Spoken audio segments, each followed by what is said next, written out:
D1।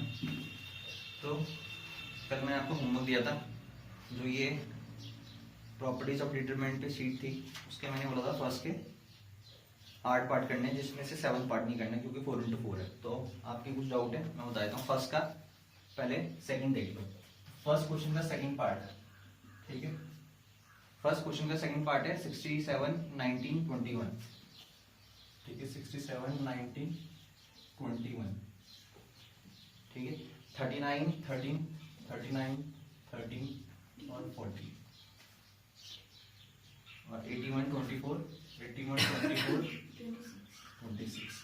इसमें हमें ऐसे कुछ सिंपल कह रहा है कि भाई इवेल्युएट। तो इवेल्युएट का मतलब है कि इसे सिंप्लीफाई करना, सॉल्व करना है, ठीक है। तो आपको जब भी इतना बड़ा दिया रहेगा तो बच्चे नॉर्मली क्या करते हैं, एक्सपेंड करते हैं, ठीक है। एक्सपेंड कर सकते हैं, लेकिन अगर कभी बड़ी वैल्यूज आ गई तो आपको क्या करना है, इनमें पहले ऑपरेशन लगाना है, ठीक है। ऑपरेशन लगा के क्या हो जाएंगे, नंबर छोटे हो जाएंगे और उसके बाद एक्सपेंड करना बहुत आसान होता है, ठीक। अब वो वहां पे आपका दिमाग कितना चलता है वो उस पर डिपेंड करता है कि आप कैसे कैसे ऑपरेशन लगा सकते हैं, ठीक है। क्योंकि ऑपरेशन तो आप ही को लगाना पड़ेगा ना। मैं ये यहाँ पे रटा नहीं सकता कि इसके बाद ये ऑपरेशन लगेगा, इसके बाद ये ऑपरेशन लगेगा, जैसे मैट्रिसेस में। यहाँ पे खुद आपने दिमाग लगाना है, ठीक है। तो मैं क्या करता हूँ, ठीक है, सबसे पहले, ठीक है, इसमें से इसे माइनस करा लेता हूँ, ठीक है। तो मैं क्या कर सकता हूँ, ऑपरेशन लगा लेते हैं, ठीक है। 20 R1 भी ला सकते हैं और C1 में भी ला सकते हैं, वो आपकी इच्छा है, ठीक है। तो कॉलम में लगा लो C1 tends to C1 minus C2, ठीक है, या C1 माइनस 3C3, समझ में आया? तो फायदा क्या हो जाएगा, 63 हो जाएगा। 67 माइनस 63 कितना हो जाएगा, 4, ठीक है। ये 39 है और ये कितना हो जाएगा, 42, तो ये -3 हो जाएगा। 81 माइनस 26 और 3 कितना होता है, 78, तो ये निकल जाएगा 3। तो देखो आपका पहला कॉलम बहुत छोटे छोटे नंबर आ जाएंगे, ठीक। अब मैंने यूज किसका करा, कॉलम थर्ड का करा ना, कॉलम थर्ड का।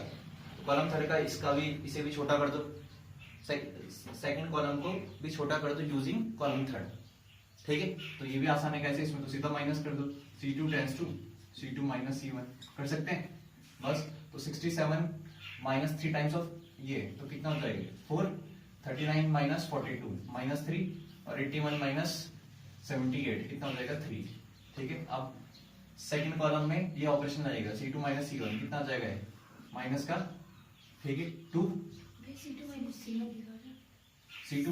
C1 ही, सॉरी C2 माइनस C3 होगा, ठीक है। C2 माइनस C3 क्योंकि मैं C3 का दोनों में यूज कर लिया। 13 माइनस 14 कितना निकलेगा, -1, 24 माइनस 2, अब 21, 14, 26, ठीक। बस इसके बाद अब ये छोटे छोटे नंबर बनेंगे, ठीक है। अगर इसे भी छोटा करना है तो और कर सकते हो, लेकिन मेरे लिए तो बहुत है इतना, ठीक है, क्योंकि अब इतनी बड़ी जाएगी नहीं कैलकुलेशन, ठीक है। अब एक्सपेंडिंग कर लो, ठीक है। एक्सपेंडिंग आपकी इच्छा है किसी से भी कर लो, एक्सपेंडिंग लॉन्ग। अब मैंने एक्सपेंडिंग आपको किसके लॉन्ग सिखाई थी, R1 के लॉन्ग। एक्सपेंड किसी के लॉन्ग भी कर सकते हो आप, ठीक है। पहले R1 क्लियर होना चाहिए, फिर R1 के बाद, ठीक है, जो R1 का कंसेप्ट था, जैसे मैं एक्सपेंडिंग लॉन्ग C1 कर रहा हूँ, ठीक है, मेरी इच्छा है। और मैंने तुम्हें ये भी समझा रखा है, जब अब ये क्वेश्चन आने वाले तुम्हारे प्रूफ वाले, तो वहां हम एक्सपेंडिंग उस रो या उस कॉलम के अलाउंग करेंगे जहां नंबर जीरोस ज्यादा हो, ठीक है। अभी तो यहाँ कुछ नहीं है ना, यहाँ कहीं भी कर लो, लेकिन वहां रूल नहीं है, ऐसे हार्ड एंड फास्ट रूल नहीं है कि भाई उसी के अलाउंग करो जहां जीरोस है। लेकिन अगर उसके अलाउंग करोगे तो आपकी कैलकुलेशन छोटी होगी, ठीक है।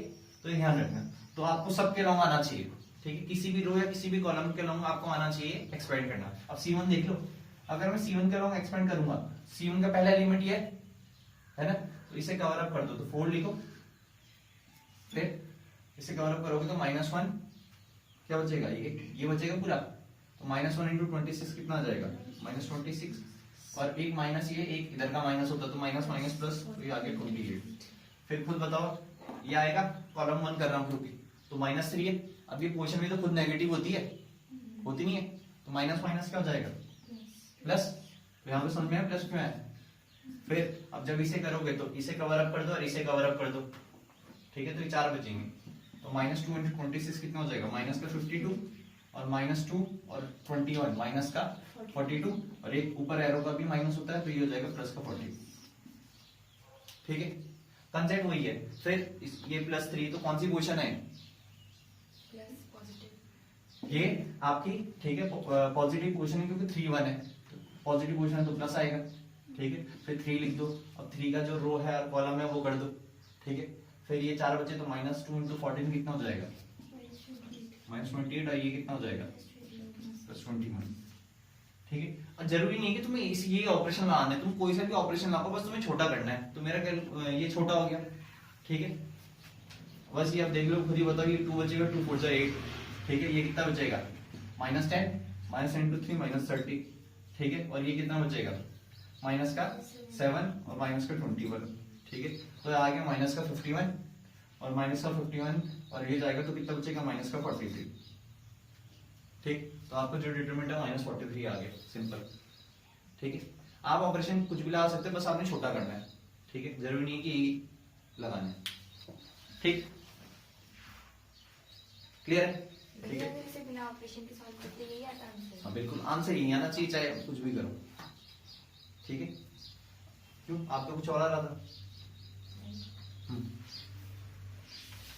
समीक्षा नहीं कर रही थी, क्या है इसका आंसर?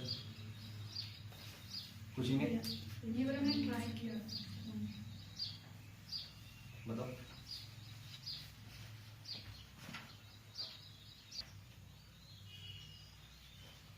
अब आप देखो इसी प्रॉपर्टीज ऑफ डिटरमिनेंट वाली शीट का फर्स्ट का थर्ड पार्ट। अब जो ये फर्स्ट का थर्ड पार्ट है ना, तो इसमें क्या है, फर्स्ट के थर्ड पार्ट में हमें क्या रखा है, AHG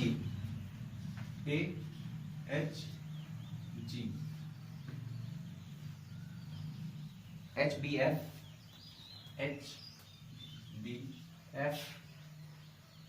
GFC, ठीक है। ये कोई हमें डिटरमिनेंट दे रखा है, इवैल्यूएट द फॉलोइंग, ठीक है। इवैल्यूएट द फॉलोइंग डिटरमिनेंट, तो इन डिटरमिनेंट को मुझे क्या करना है, इवैल्यूएट करना है। अब आप इसमें कितना भी क्या लगा दो, कोई ऑपरेशन लगा दो, ठीक है, प्रॉपर्टी कोई लगे ही नहीं, कुछ कॉमन दिख नहीं रहा, ठीक है। तो आपने सिंपल इनमें करना है, जैसे नॉर्मल एक्सपेंड करना है। क्या करना है, नॉर्मल एक्सपेंड, ठीक है। नॉर्मल एक्सपेंड से जो भी आंसर आएगा बस हमारा आंसर हो जाएगा, ठीक है। क्योंकि उसमें देख रहा है नंबर्स होते तो कुछ हम दिमाग में ला रहे थे, ये नंबर्स तो है नहीं। तो एक्सपेंडिंग, अब एक्सपेंडिंग अलाउ R1, तो एक को ऐसे लिखा, ठीक है। फिर B × C minus F² minus H, ठीक है। फिर H × C minus G × F plus फिर G, फिर H × F minus G × B, ठीक है।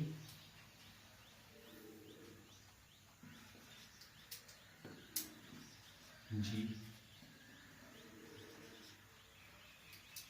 सही है, ठीक है। बस अब इसे आपको एक्सपेंड करना है, मतलब ABC minus AF² minus H² minus plus HGF plus GHF minus G²B, ठीक है। अब खुद बताओ, HGF दो बारी आगे, बस इसे ऐड कर दो, बाकी तो और कुछ सिंपलीफाई हो नहीं रहा। ABC प्लस 2HGF, कैसे, HGF plus HGF 2HGF minus AF² minus H² minus G² B, ठीक है। तो ये आपका फाइनल आंसर है, ठीक है। अब एक और देख लो जल्दी से, कौन सा था ये, फिफ्थ पार्ट। तो इसी का फिफ्थ पार्ट है, फर्स्ट का फिफ्थ पार्ट है। आपको डिटरमिनेंट क्या दे रखा है, ठीक है, 149 4 9 16 25 दे रखा है, ठीक है। और हमें बोल रखा है कि इसे इवैल्यूएट करो, क्या करो, इसे इवैल्यूएट करो, ठीक है। आप अलग अलग तरीके से इसे क्या कर सकते हो, इवैल्यूएट कर सकते हो, ठीक है।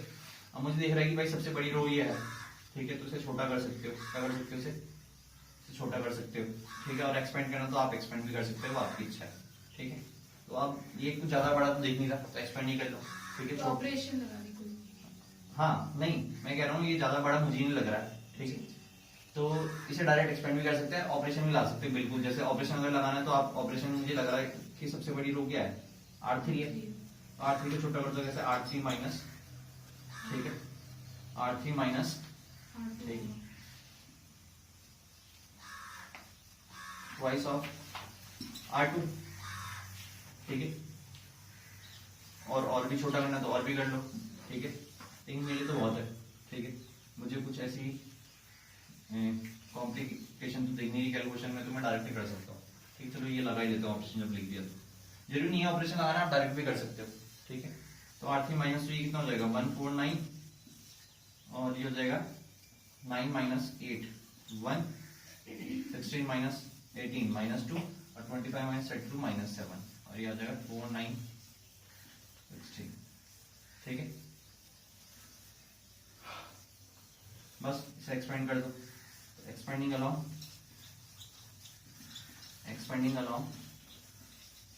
R1, एक्सपेंड करोगे तो खुद ही बताओ, 1 ऐसे लिखूंगा ना, 9 7 63 और प्लस का 32, ठीक है, फिर -4 को ऐसे लिखा, 4 इंटू -7 माइनस को 28, ठीक है, और 1 इंटू 16 माइनस का 16, ठीक है, फिर आखिरी में क्या बचा 9 प्लस 9, ठीक है, 4 इंटू -2 -8 और -9,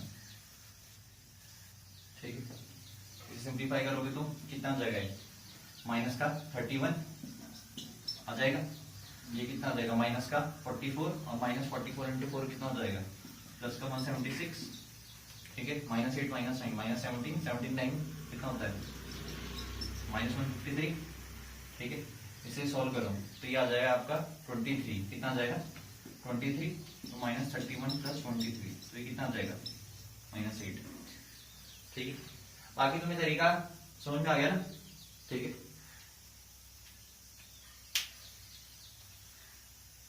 तो ये हो गया आपके फर्स्ट के डाउट्स, मतलब फर्स्ट क्वेश्चन के जितने ही पार्ट थे।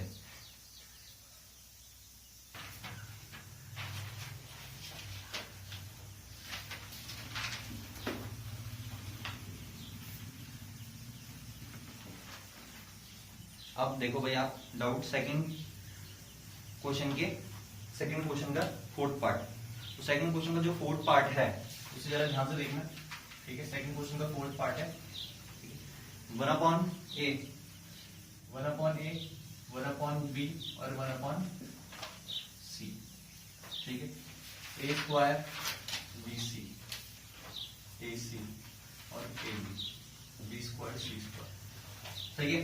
अब मैं जितने भी क्वेश्चन कराऊंगा ना, सेकंड के जितने भी पार्ट है उन सब पार्ट में हमें विदाउट एक्सपेंडिंग इस पूरे डिटरमिनेंट को 0 प्रूव करना है, ठीक है, तो 0 सिर्फ एक ही तरीके से हो सकता है, ठीक है, क्या या तो 2 रो क्या आ जाए सेम आ जाए, या 2 कॉलम सेम आ जाए, और एक और प्रॉपर्टी भी होती है, ठीक है, वो मैं तुम्हें बताएंगे इन जनरल है, अगर किसी भी डिटरमिनेंट की कोई पूरी रो या पूरी कॉलम के सारे एलिमेंट 0 आ गए, क्या आगे 0, तो भी उसका डिटरमिनेंट 0 होता है, ऑब्वियस सी बात है, समझ गया, जैसे ये रो है, पहली रो तीनों 0 आ गई, इस पूरे डिटरमिनेंट की वैल्यू क्या आ जाएगी 0 आ जाएगी, ठीक है, कोई कॉलम के सारे एलिमेंट 0 आ गए, समझ रहे? तो भैया जो 8 में तो पूरा 0, तो ये 0 जाएगा? नहीं, ये डायगोनल में है, सिर्फ रो या कॉलम में, सिर्फ रो या कॉलम में, डायगोनल में, ठीक है।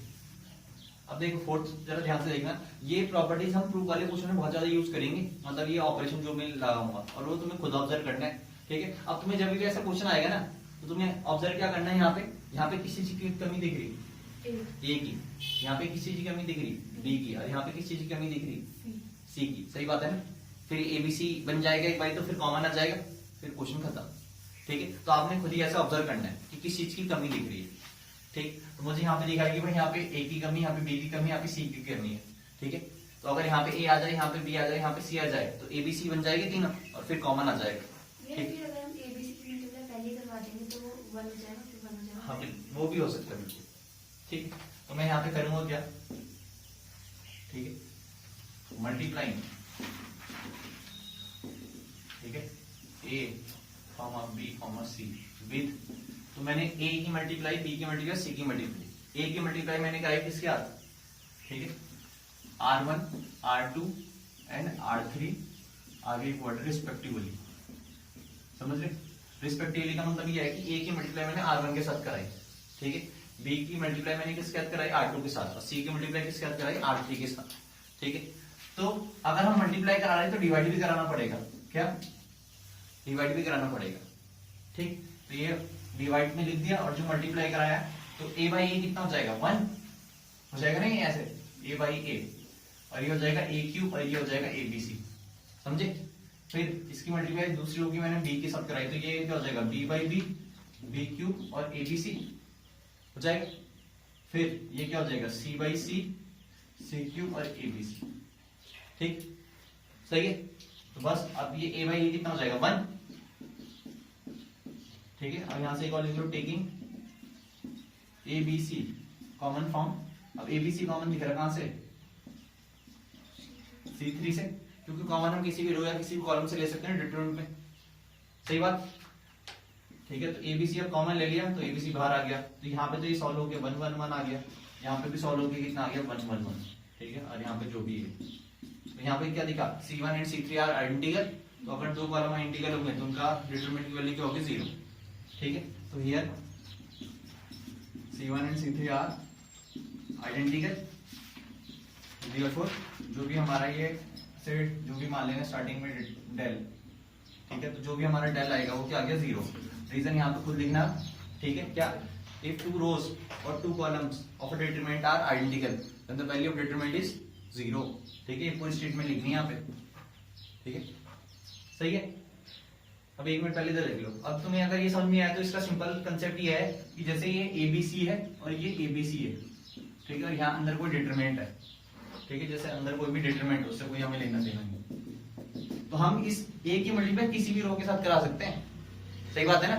तो मैंने यहाँ मुझे यहाँ पे कमी दिख रही थी तो मैंने A की मल्टीप्लाई किसके साथ करा दी, क्योंकि ABC बाई ABC होगा तो 1 ही ना, तो इस A की मल्टीप्लाई मैंने R1 के साथ कराई, इस B की R2 के साथ, इस C की R3 के साथ, ठीक है। तो इससे होगा क्या, जब भी मैं ये ऑपरेशन यूज करूंगा ना मल्टीप्लाइंग वाला, बहुत बार यूज करूंगा मैं, इससे क्वेश्चन का स्ट्रक्चर चेंज होता है। क्या चेंज होता है, स्ट्रक्चर। तो अगर तुमसे क्वेश्चन नहीं हो रहा है तो क्वेश्चन नहीं हो रहा है तो आपको स्ट्रक्चर चेंज करना पड़ेगा क्वेश्चन का। तो यहाँ पे ज्यादातर ये प्रॉपर्टी कब यूज हो, या तो तुम्हें डायरेक्टली लिख जाएगा या तुम्हें उसका क्या करना है, स्ट्रक्चर चेंज करना है। क्या करना है, स्ट्रक्चर चेंज। तो देखो स्ट्रक्चर चेंज हो गया, ABC भी गायब हो गया ना, ABC भी गायब, तो क्वेश्चन का स्ट्रक्चर चेंज हो गया, देख लो। तो स्ट्रक्चर चेंज करने के लिए भी इस प्रॉपर्टी का कई बार हम इस्तेमाल करेंगे, ठीक, तो जरा ध्यान से।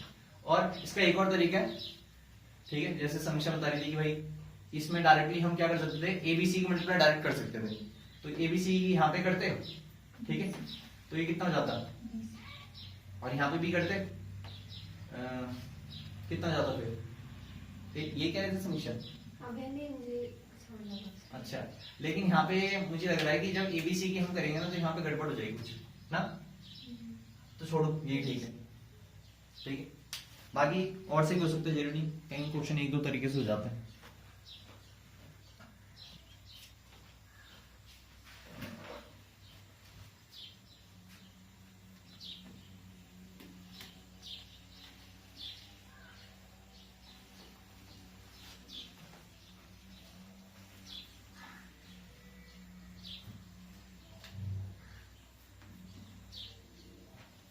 अब फिफ्थ क्वेश्चन देखो, तो फिफ्थ क्वेश्चन में हमें सिंपल क्या रखा है कि भाई ये A प्लस बी है, ठीक है, और ये आपका शायद से एग्जाम्पल है NCERT का, ठीक है, जरा ध्यान से देखना। 2A प्लस बी,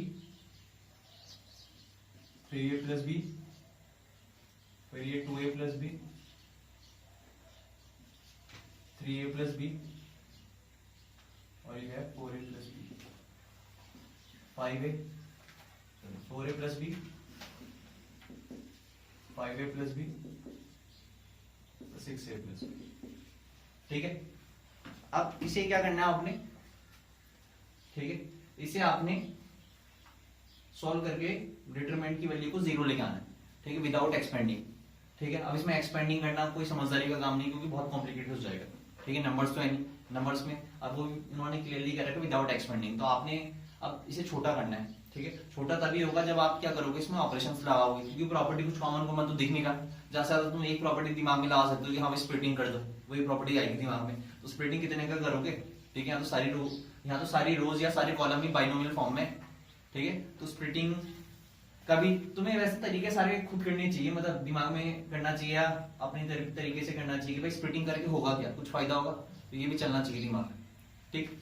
तो मुझे पता है स्प्लिटिंग करके कोई फायदा नहीं होगा, तो मैं सीधे इसमें ऑपरेशन लगा रहा हूँ, कैसा है, R3 tends to R3 minus R1। फायदा क्या होगा, R3 में से जब मैं R1 को माइनस करूंगा तो B से B कट जाएगा, 3A आ जाएगा, सही बात है। ऐसे यहाँ पे B से B कटेगा, कितना आ जाएगा, 3A, यहाँ से भी 3A आ जाएगा, तो नीचे पूरी R3 रो क्या बन जाएगी, 3A बन जाएगी, ठीक है। ऐसे ही फिर से R2 tends to R2 minus R1, देखो R1 का यूज 2 बार कर दिया। फायदा फिर से देखो, फायदा ये है कि B से B कट जाएगा, 2A minus A, second row की आपकी क्या क्रिएट हो जाएगी, ठीक है, ऐसे क्रिएट हो जाएगी, ठीक। तो इससे फायदा ये हो जाएगा, आप लगाओ ऑपरेशन, तो पहली रो तो ऐसी रहेगी, समझे, पहली रो में कोई भी चेंज नहीं होगा। अब दूसरी रो में लगाओ ऑपरेशन, R2 माइनस R1, तो R2 माइनस R1 करोगे तो कितना आ जाएगा, 2A plus B minus A minus B A, ठीक है। अगर आपको ऐसे दिक्कत हो रही है कि भाई ये डायरेक्ट कैसे लिख रहे हो, तो आप रफ में कर सकते हो आराम से calculation, 3A plus B minus 2A minus B, तो ये हो जाएगा A, ठीक है। फिर 4A माइनस 3A A, और जब R3 माइनस R1 करोगे तो B से B कटेगा, 4A minus A 3A, 5A minus 2A 3A, B से तो B कट ही गया, 6A माइनस 3A 3A, सही बात, ठीक है ना, 6A माइनस 3A 3A, ठीक है। फिर हम यहाँ से टेकिंग 3 कॉमन फॉर्म, कहाँ से, R3, ठीक है। तो R3 से 3 कॉमन ले लिया, तो ये क्या बन जाएगा, A plus B, 2A plus B, 3A plus B, और ये बन गया, ठीक है, A और ये बन गया A, ठीक। बस R2 R3 आइडेंटिकल होगी, तो वैल्यू ऑफ डिटरमिनेंट क्या आ गया, 0, ठीक है। तो यार R2 and R3 are identical, ठीक है। तो देयरफॉर डिटरमिनेंट वैल्यू आ गई 0। और प्रॉपर्टी लिखनी है बार बार यहाँ पे कि if 2 rows and 2 columns are identical then the value of determinant is 0। जब बार बार लिखोगे ना तो जाके प्रॉपर्टी याद हो जाएगी, ठीक है। और प्रॉपर्टी से 3 ही याद करनी है, फर्स्ट सेकंड थर्ड, ठीक है। सेकंड थर्ड बहुत बार यूज होगी, ठीक है, और जो फर्स्ट वाली है वो रियली यूज होगी, लेकिन वो भी आपको लिखनी है, ठीक है। तो ये आपका 4th पार्ट था, शायद से ये आपका एग्जाम्पल भी है, जहां तक मुझे पता है एनसीईआरटी का क्वेश्चन है, ठीक है। अब देखो अब आपका है सेकंड का 6th क्वेश्चन, ठीक है। सेकंड का जो 6th पार्ट है, इसमें विदाउट एक्सपेंडिंग हमें प्रूव करना है कि वैल्यू ऑफ डिटरमिनेंट क्या है, 0, ठीक है। अब वैल्यू ऑफ डिटरमिनेंट 0 प्रूव करने विदाउट एक्सपेंडिंग, तो इसमें है क्या, 1 1 1 1 1 1, ठीक है, A B C और A square minus B C, B square minus A C, C square minus A B, ठीक है। अब इसमें आपका क्या है, ठीक है, ए स्क्वायर माइनस बी सी, सही है।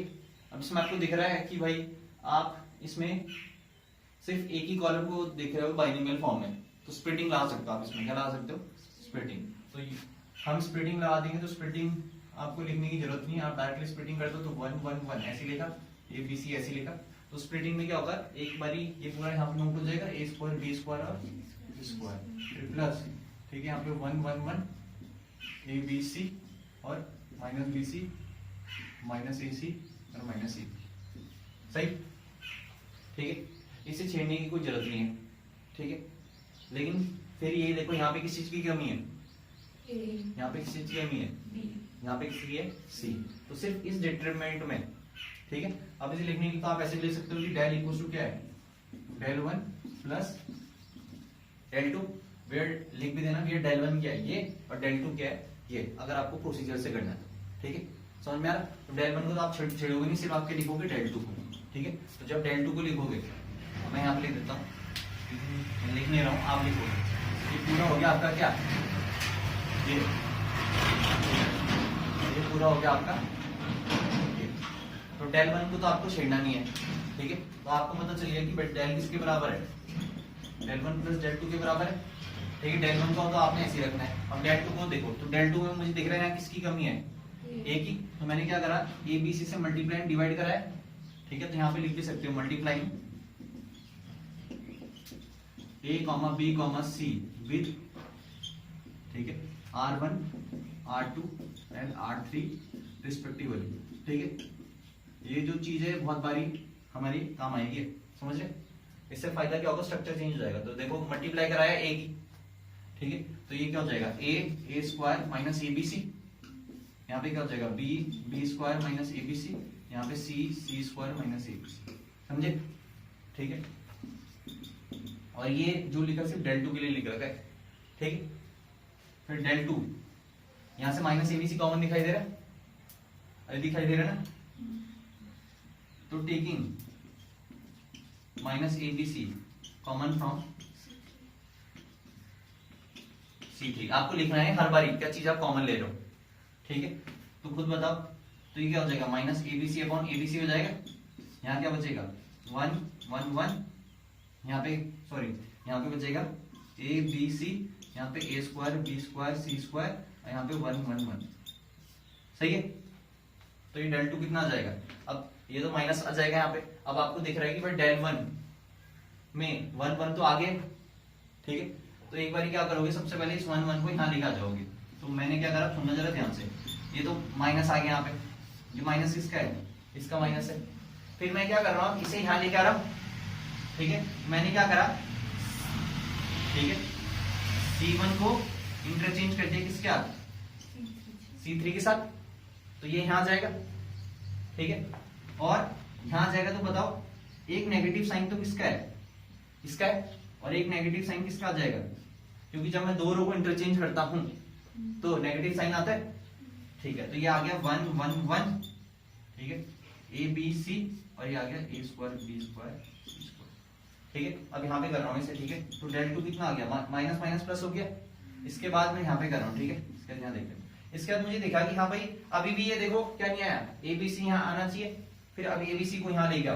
तो जब फिर से इसके बाद ऑपरेशन लगाया कि भाई C2 को आप कहाँ भेज दो, C2 को भेज दो C3 के साथ, ठीक है, C3 को C2 की जगह। तो माइनस माइनस तो पहले से प्लस हो गए ना, और एक ये माइनस किसकी वजह से आया, ये ऑपरेशन की, ये प्रॉपर्टी की वजह से आया कि दो कॉलम को इंटरचेंज करूंगा, तो फिर ये हो गया 1 1 1 ए बी सी और a square B square C square, सही है। अब यहाँ देख लो, डेल किसके बराबर था, डेल वन।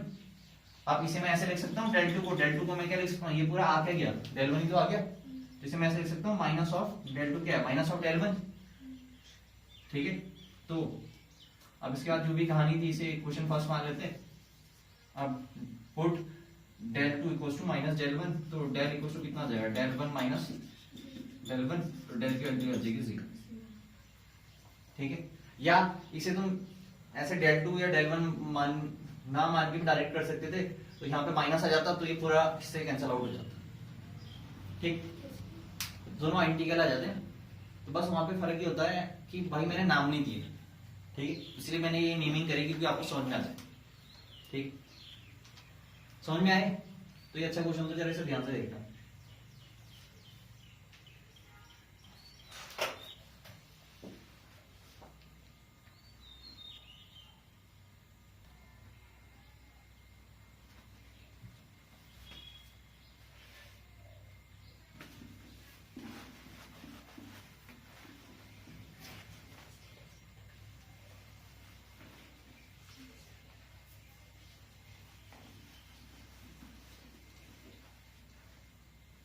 अब देखो, अब इसका एक और डाउट है आपका सेकंड का, ठीक है, 7th पार्ट।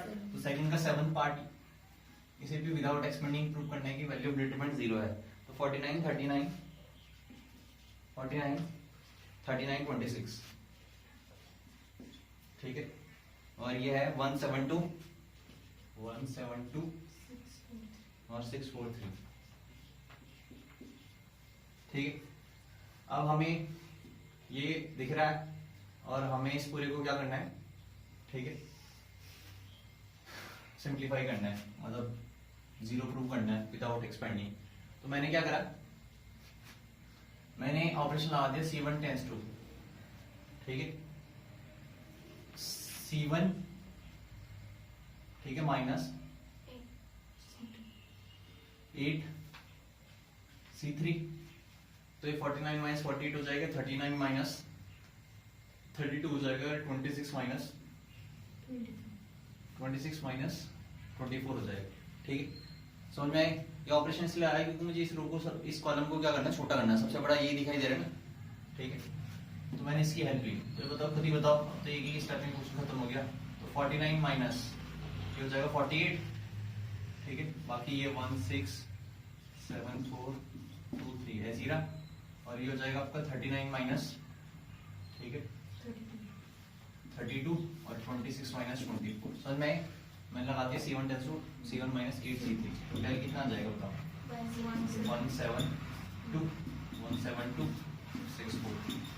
ठीक है। तो दो आइडेंटिकल हो गए, तो here C1 and C2 are identical.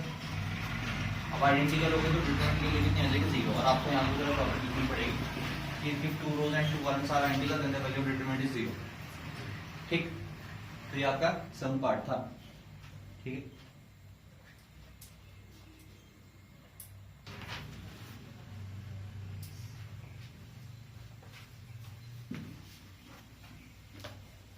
अब 8th हम दो तरीके से कर सकते हैं, ठीक है। अब 8th भी आपका डाउट है, तो अब 8th क्वेश्चन को हम क्या कर सकते हैं, दो तरीकों से कर सकते हैं। जरा ध्यान से सुनना, ठीक है।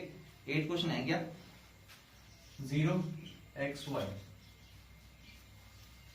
0xy माइनस x 0z और माइनस y माइनस z और 0, यही है, ठीक है। तो इसका एक स्टेप में आंसर क्या है कि ये एक स्क्यू सिमेट्रिक मैट्रिक्स है। क्या? ये एक स्क्यू सिमेट्रिक मैट्रिक्स है, और स्क्यू सिमेट्रिक मैट्रिक्स का डिटरमिनेंट की वैल्यू होती है 0, ठीक है। सही है ना स्क्यू सिमेट्रिक मैट्रिक्स? बिल्कुल है, ठीक है, क्योंकि डायगोनल एलिमेंट 0 है, ये तो हमने वहां भी प्रूव करे थे। और ये पॉजिटिव तो ये नेगेटिव, ये पॉजिटिव तो ये नेगेटिव, ठीक है, ये पॉजिटिव तो ये नेगेटिव। समझ में आ रहा? समझाया था ना? तो स्क्यू सिमेट्रिक मैट्रिक्स है, और स्क्यू सिमेट्रिक मैट्रिक्स का डिटरमिनेंट होता है 0।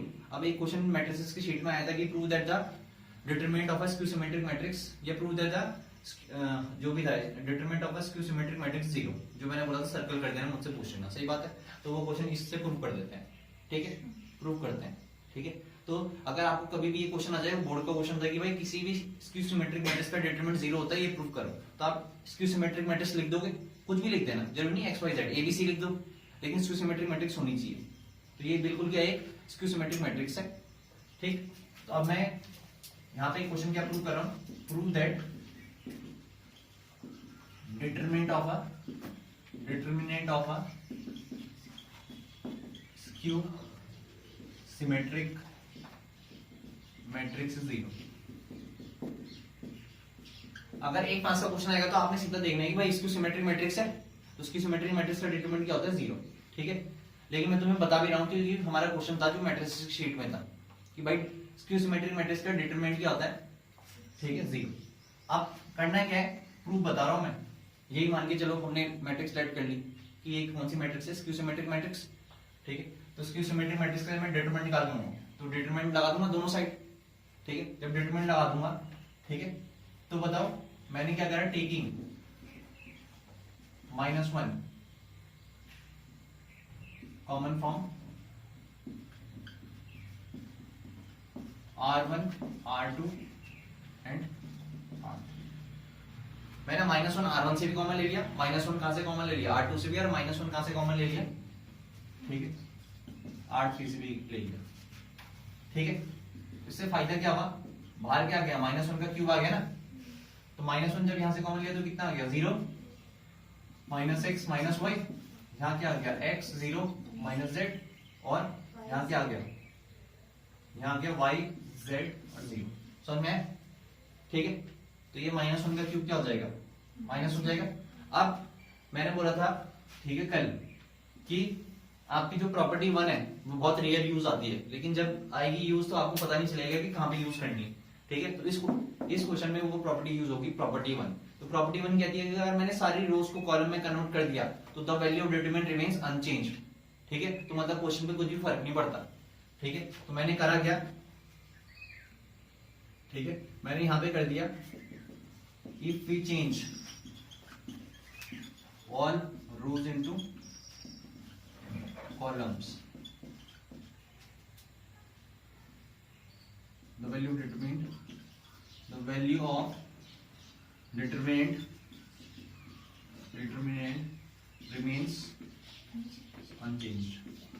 है, तो मैंने पूरी प्रॉपर्टी लिख दी, ये प्रॉपर्टी मैं लगा रहा हूँ, ठीक है। तो मैंने इसकी सारी रोज को किसमें कन्वर्ट कर दिया बताओ, तो यहाँ पे माइनस आ गया, -1 का क्यूब -1 ही होगा, ठीक है। तो ये रो क्या हो जाएगी, ठीक है, और ये क्या हो जाएगी, ठीक है, और ये हो जाएगा y/0। समझ में आए, ठीक है। अब खुद बताओ, अगर मैं इसे फर्स्ट इक्वेशन मान लूं तो ये पूरा डेल क्रिएट हो गया दोबारा से, तो डेल इक्वल टू क्या हो गया, माइनस डेल, ठीक है, यूजिंग फर्स्ट, ठीक है। तो ये हो जाएगा 2 डेल इक्वल टू 0, तो डेल आ गया 0, तो डेल एक्चुअली में था क्या, ये था, तो डिटरमिनेंट की वैल्यू होती है 0। स्क्यू सिमेट्रिक मैट्रिक्स से डिटरमिनेंट की वैल्यू 0 होती है, मैंने तुम्हें प्रूव करा दिया, क्वेश्चन था किसी शीट में, था ना, ठीक। और ये क्वेश्चन तो हो ही जाएगा, ठीक है। इसे तो डायरेक्ट भी ले सकते हो, और ऐसा करना है तो ऐसे ही कर लो। अगर एक से ज्यादा मार्क्स का आएगा तो आपको ऐसे करना है, और अगर एक मार्क्स का आएगा तो डायरेक्ट लिख देना कि भाई we know that determinant of a skew symmetric matrix is 0, बस खत्म, ठीक। ये क्वेश्चन भी आपका हो गया।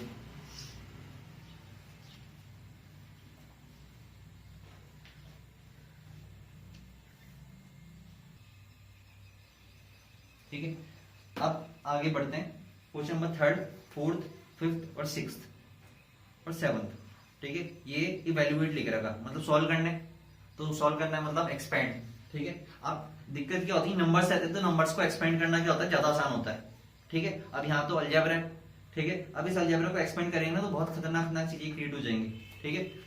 तो एक्सपेंड करके भी हो सकता है, बिल्कुल अगर पेपर में कुछ नहीं आया ना तो एक्सपेंड कर दिया करो, ठीक है। ये उनके लिए जिन्हें कुछ नहीं आता, ठीक है। तो हम कम से कम टीचर आधा मार्क्स तो देगा, ठीक है, अगर देना होगा तो, समझ में आ रहा, ठीक है। इवैल्यूएट में आप एक्सपेंड कर सकते हो, लेकिन एक्सपेंड करके होता क्या है, आपका आंसर सिंप्लीफाइड फॉर्म में नहीं आता, ठीक है। तो हमें क्या करना है, हमें आंसर हमेशा सिंप्लीफाइड फॉर्म में लेके आना है, जिससे, ठीक है, एग्जामिनर को ज्यादा दिक्कत ना हो। अब मैं बता रहा हूँ क्वेश्चन नंबर 3, ठीक है। अब question number 3, question number 4, question number 5 और क्वेश्चन नंबर 6, ठीक है। इन सबका तरीका एक ही है, एक का मतलब ऐसे नहीं कि आंख बंद करके वही ऑपरेशन लगाना है, ठीक है, हाँ। तो थर्ड क्वेश्चन हमारा कुछ ऐसा है, A B C B plus c c plus a और ए प्लस बी, ठीक है, और a square B square C square, ठीक है। बस इवैल्यूएट कर रखा।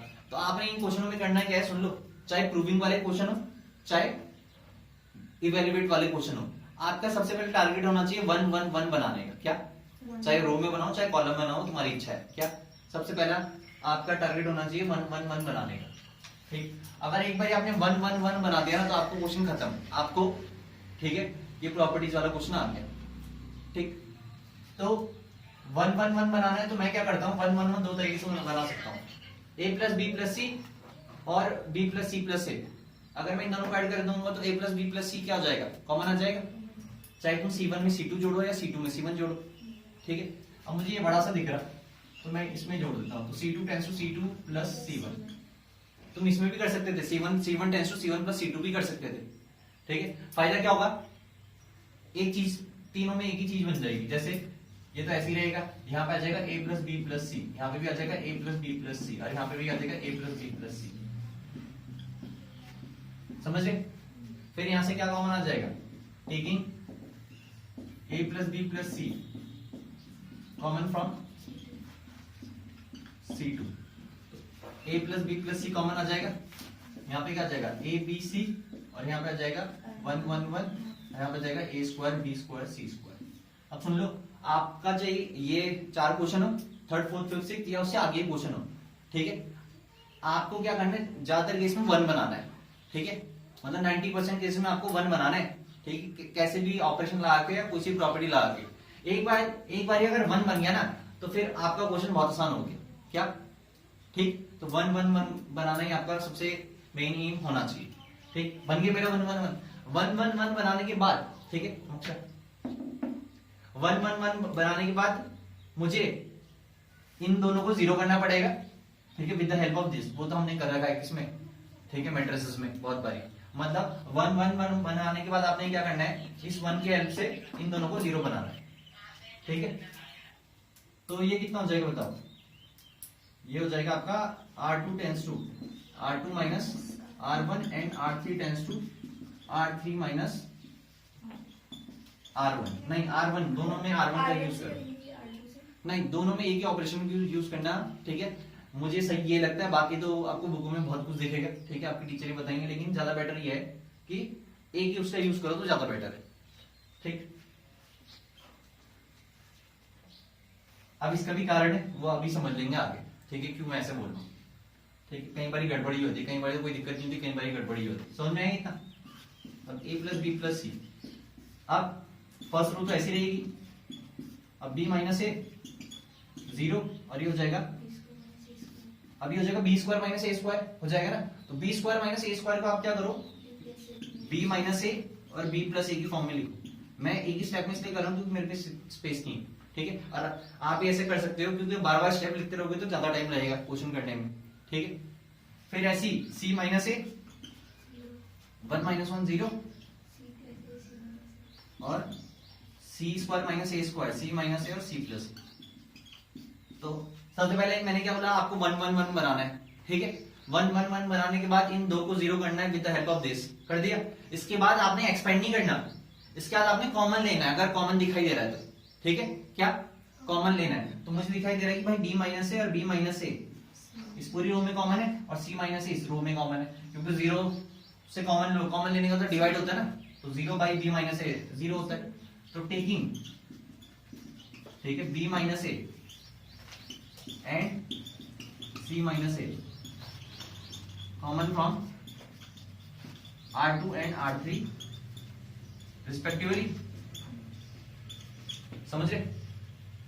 आप कॉमन ले लिया तो खुद ही बताओ, a प्लस बी प्लस सी, यहां पे क्या जाएगा, ठीक है, a1 a स्क्वायर और यहां पे क्या जाएगा 1 0 b प्लस ए 1 0,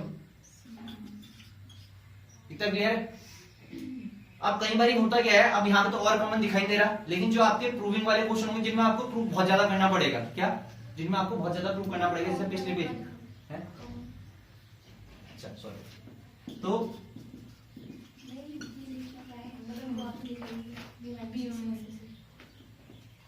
ये लिखना क्या है, आगे भी लिखिए ना उसको, b minus c a plus b plus c लेना है। हाँ बिल्कुल सही बात है, अच्छा ये कह रहे हैं। तो जो हमने कॉमन लिया था वो हमने लिखानी है अभी, ठीक है। तो ये b माइनस है c माइनस है, यहाँ पे लिख लो आप। तो टेकिंग कॉमन b माइनस है c माइनस है from R2 and R3 respectively, तो जब कॉमन लिया तो बाहर भी लिखना पड़ेगा। अब मैं क्या बोल रहा था कि अभी तो ये छोटा क्वेश्चन है तो यहाँ पे और कॉमन दिखाई नहीं दे रहा, ठीक है। तो जब कॉमन दिखाई नहीं दे रहा तो आप इसे क्या कर दोगे, आप एक्सपेंड कर दोगे। लेकिन जो आप अगला पेज है तो उसमें आपको प्रूविंग बहुत ज्यादा करना है, तो जब प्रूविंग ज्यादा करना है तो आपको फिर से यहाँ से कॉमन लेना पड़ेगा, समझ में आ रहा। तो फिर से जब आप कॉमन लोगे, ठीक है, तो फिर से कोई फॉर्मूला लगेगा, जैसे अभी तो छोटा फॉर्मूला है ना ये, ठीक है। जब बड़ा फॉर्मूला होगा जैसे a cube minus B cube, तो वहां आपको 2 बार कॉमन लेना पड़ेगा, समझे। वो अब जब आएगा तो मैं समझा दूंगा, लेकिन मैं तुम्हें बताऊँ यहाँ पे तो नॉर्मल कुछ करना नहीं है। यहाँ पे क्या हो जाएगा, अब एक्सपेंड करो, एक्सपेंड किसके अलावा करोगे बताओ, बताओ बताओ जल्दी बताओ। एक्सपेंड अलोंग C2, ठीक है। तो C2 क्यों, क्योंकि नंबर ऑफ जीरो ज्यादा है, ठीक है। तो जब C2 को अलोंग एक्सपेंड करोगे तो तुम सीधा यहाँ पे लिख दो, ठीक है, a plus B plus c, ठीक है, और b माइनस सी और c माइनस सी, समझे। अब जब तुम C2 के अलोंग एक्सपेंड करोगे, ठीक है, तो C2 का एलिमेंट लिखोगे सबसे पहले, अब इसको लिखोगे और फिर इसको इसको और इसको लिखोगे। तो मैं डायरेक्ट कर रहा हूं, तो ये -1 क्यों है, समझ में आया, क्योंकि नेगेटिव क्वेश्चन पे, ठीक है। तो 1 फिर 1 इंटू सी प्लस ए कितना हो जाएगा, c प्लस ए, ठीक है, और -1 इसके साथ मल्टीप्लाई होगा। -1 क्यों बोल रहा हूं, क्योंकि इधर जाते वक्त माइनस होता है, तो माइनस बी और माइनस ए, ठीक है। बाकी आगे लिखने की जरूरत नहीं है, क्योंकि अगर 0 ये स्टार्टिंग का एलिमेंट ही 0 है तो ये चारों भी 0 हो गए, और ये 0 है तो ये चारों भी 0 हो गए, समझ में आ रहा। तो नंबर ऑफ जीरो जहां ज्यादा होते हैं उसके अलावा एक्सपेंड करोगे तो आपका क्वेश्चन बहुत छोटा हो जाएगा, समझ में। तो बस अभी सिंप्लीफाई करो, a plus B plus c, ठीक है, b माइनस सी, c माइनस सी, और a से a कट गया और ये हो गया c माइनस बी, ठीक है। बस हमारी कहीं गड़बड़ी ना हो, ठीक है, क्योंकि ज्यादा स्ट्रक्चर पता है कैसे आता है, b माइनस है, c माइनस है, ठीक है, और a माइनस बी, ठीक है। तो हमारी कोई गड़बड़ ना हो, बस ये देखिए। वो -1, हाँ वो -1 वो यहाँ लिख देते हैं अभी माइनस। ठीक, एक मिनट हम देख लें कोई गड़बड़ तो नहीं है, क्वेश्चन सही है। कई बार क्वेश्चन गलत लिख देता हूँ। ये है A B C B plus C plus A plus B A square B square C square. इसका हमने C2 प्लस C1 करा तो ये A plus B plus C आ गया। इसके बाद सी यहाँ से कॉमन ले लिया, A plus B plus C common ले लिया। ठीक है, 1 1 1 बन गया। फिर इसका इन दोनों 1 को 0 कर दिया with the help of this. ठीक है, तो b माइनस ए और बी स्क्वायर माइनस ए स्क्वायर सही है। c माइनस ए 1 माइनस 1 0 सी स्क्वायर माइनस ए स्क्वायर सही है। फिर taking common b minus and c minus A common from R2 and R3 common from R2 and R3 respectively, ये भी ठीक है। इसके बाद ठीक है कॉमन ले लिया b माइनस ए। ठीक है ना, सही है। ठीक है, लेकिन मैंने पता है क्या गड़बड़ी कर दी, बताओ क्या गड़बड़ी करी। हाँ मैंने यहाँ पे तो सही कर रखा और वहां गलत कर रखा। यहाँ b माइनस ए था तो यहाँ पे b माइनस ए लिखना था ना, मैंने लिखा गलत। ठीक है, इसीलिए मुझे कैसे पता चला कि ज्यादा स्ट्रक्चर बिल्कुल सिमेट्रिक फॉर्म में बनता है। a plus B plus C plus a, तो ऐसे बनेगा। a b के साथ बनता है, b c के साथ बनता है, c a के साथ बनता है ज्यादातर। ठीक है, तो आपको गलती ऐसे पता चल जानी चाहिए। ठीक है, तो यहाँ पे क्या हो जाएगा खुद ही बताओ, b माइनस ए। ठीक है, c माइनस है c माइनस बी। अब देख लो ए बी का पेयर है, बी सी का पेयर है, सी का पेयर है। अब ठीक है, अब ये माइनस किसी के साथ भी भेज देना जिसका तुम्हें अच्छा लग रहा है, भारी रहने देना। ठीक, तो ये आपका क्या है, सिंप्लीफिकेशन है। समझ में आए? ठीक है, तो फोर्थ क्वेश्चन अब देख लो। फोर्थ क्वेश्चन जरा ध्यान से देख लो। फोर्थ क्वेश्चन की हिंट मैं दे रहा हूँ। फोर्थ क्वेश्चन में आपको करना क्या है, फोर्थ क्वेश्चन की कोई हिंट वैसे होनी नहीं चाहिए क्योंकि 1 1 1 है। ठीक है, तो इसे दो तरीके से कर सकते हो। पहले तो इसका स्ट्रक्चर चेंज कर दो तो आपको क्वेश्चन बहुत आसान हो जाएगा। स्ट्रक्चर चेंज कैसे, थर्ड कॉलम में आपको ए की कमी है, फिर बी की कमी, सी की कमी है, तो पहले मल्टीप्लाई कर देना, फिर एबीसी कॉमन लेना, तो आपका स्ट्रक्चर चेंज हो जाएगा।